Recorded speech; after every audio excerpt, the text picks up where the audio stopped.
안녕하십니까. 주식회사 젠팩 대표 이정현입니다. 저희 주식회사 젠팩은 2017년 12월에 개발자 부부 둘이서 설립한 회사예요. 젠팩이 젠 패키지의 줄임말이에요. 그래서 보석 상자인 거죠. 한국말로 하면 재미, 배움, 이게 다 보석처럼 팡팡 튀어나왔으면 좋겠다, 이런 의미에서 만들었거든요. 처음에는 일단 게임 자체를 아무도 모르다가 엄마가 만든 걸 처음 하니까, 일단 원래 게임은 다 그렇지 않습니까? 재밌잖아요. 제가 이 게임을 처음에 만들 때 숨은 그림 찾기로 해야겠다고 생각한 이유가 있었어요. 그림책을 보는데 그 그림책에서 하마를 찾는 게 있었거든요. 저는 애가 완전 아이니까 이해를 못할 거라고 생각했죠. 하마 꼬리만 나와도 하마를 찾는 거예요. 하마 어깨 쪽지가 좀 나와도 찾고 뭐 이러길래 얘가 안 보이는 부분을 머릿속으로 연상해서 이미 하마를 인지하는 거구나, 그거를 애를 보고 느꼈고, 그래서 이거 숨은 그림 찾기로 애들한테 단어를 알려주면 애들이 너무 인지가 빠르겠다, 이런 생각이 들었어요. 젠팩을 시작할 때 첫 번째 컨텐츠도 그래서 숨은 그림 찾기가 시작된 거예요. 그리고 애들이 그때 당시엔 단어를 그냥 단어 하나로 인지하거든요. 분류가 안 되는 거죠. 어느 분류 안에 있는 단어인지, 동물이어도 얘는 농장에 사는 동물인지 뭐 정글에 사는 동물인지 이런 게 구분이 안 되는데, 게임을 아예 그렇게 구성을 해놓으니까 자연스럽게 알게 되더라고요. 그런 의도가 없었어요, 사실은. 근데 하다 보니까 이게 정말 도움이 되는구나를 또 더 알았고, 그렇게 됐죠. 저는 만 2세부터 5세라고 이제 마케팅은 하지만 실제로는 한 28개월 정도 지난 이후부터 쓰는 게 효과가 있는 것 같고요. 저희가 이제 사전 체험단을 운영을 했어요. 그래서 50명 정도 아이들을 모집을 해가지고 진행을 했었거든요. 근데 제일 어린 애가 24개월이었고 제일 나이가 많은 애가 70개월 정도였는데, 여기저기 낱말 찾기는 만 4세가 넘어가면 좀 흥미가 떨어지더라고요. 그러니까 한 28개월부터 만 3세까지 낱말 맞추기 같은 경우에는 이미 조금 더 나이가 많은 아이들도 즐기고 있고요. 글자 하나씩 다 나눠져 있어 찾아서 채우는 식이라서 글을 못 쓰는 애들도 글자를 자기가 인지하고 있다는 걸 확인하고 그게 또 게임으로 보상을 받고 하니까 재밌다고 하더라고요. 저희가 좀 딴 거 만들고 있는데 그것도 애한테 맞춰서 계속 만들게 돼요. 아이 발달에 따라가고 이제 곧 필요할 것 같은 거 먼저 만들고. 창업 자체는 사실 저는 그렇게 막 어렵지 않았던 것 같아요. 저지르면 되는 문제였어요. 창업은 만들고 나서 정말 바라는 방향으로 시스템을 만들어가는 거, 그게 어려웠죠. 전면 재택을 위한 어떤 시스템이 있는 게 아니었고, 근데 지금은 코로나 때문에 뭐 여러 가지 시스템들이 생겼고 그거를 활용할 수 있지만, 제가 처음에 만들 때는 기존에 있던 다른 메신저 활용하고 아니면 정기적으로 한 번씩은 만나고 뭐 이런 식으로 조율을 했었거든요. 근데 이제 그런 것들을 하나씩 하나씩 해결해 나가는 게 또 어떻게 보면 묘미인 것 같기도 하고. 일단은 자기의 흥미를 이길 수 있는 건 없는 것 같긴 해요. 내가 이게 재밌으면 어떻게든 방법을 찾아서 하는 것 같아요. 근데 뭔가 다른 이유 때문에 개발을 시작하시는 거면 제일 첫 번째로 고민해야 될 게 진짜 자기 기질인 것 같습니다. 문제를 푸는 것에 대해서 흥미가 있어야 돼요. 동시에 여러 사람이 막 붙어서 하기 시작하니까 원래는 발생하지 않던 이상한 문제가 발생하기도 하고요. 아니면 내가 이 앱을 켜서 막 쓸 때는 아무 문제가 없었는데 이것도 쓰고 저것도 쓰고 막 하다 보면 뭔가 리소스가 부족해지는 상황이 생기겠죠. 그런 상황일 때 뭔가 이상하게 돌아간다던가, 그러니까 평소에 발생하지 않는데 갑자기 이상현상을 발생할 수도 있다는 거. 그리고 내가 개발하다가도 갑자기 내가 예상치 못한 어떤 문제가 발생할 건데 그거를 물론 짜증이 나지만 그걸 견디고 풀어내는 과정을 즐길 수 있는 사람이어야 돼요. 그게 진짜 중요한 것 같아요.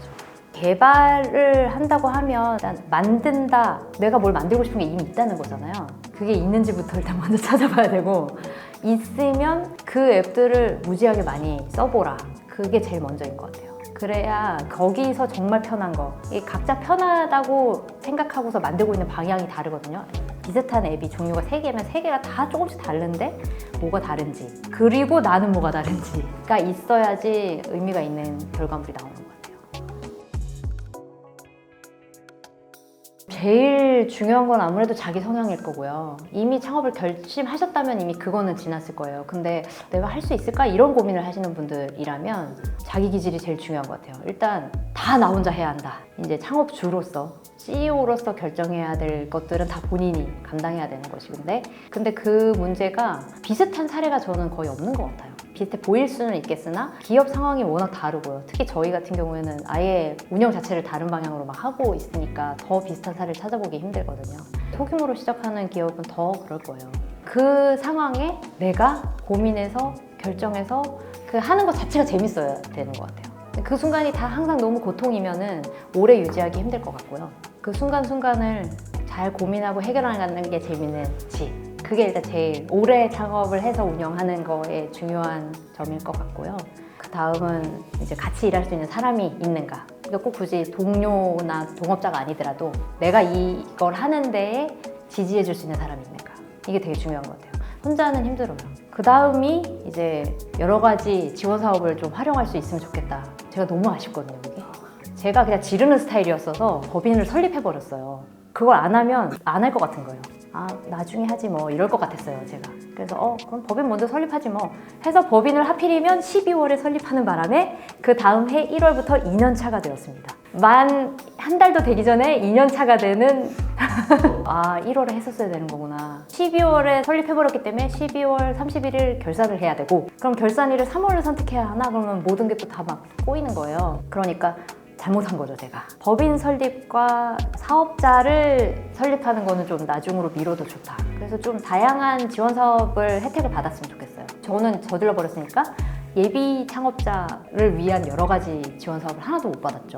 여러 가지 지원 사업이 보통 다 상반기에 몰려 있는데 제가 이미 저질렀고 정신 차리고 보니 지원 사업은 끝났거든요. 그럼 이제 한 해가 지나갔잖아요. 그럼 다음 해에 벌써 저는 3년 차. 만 1년인데 3년 차로 어디에다 지원을 해야 되는 상황이니까 너무 제가 잘못했구나를 그때 느낀 거죠.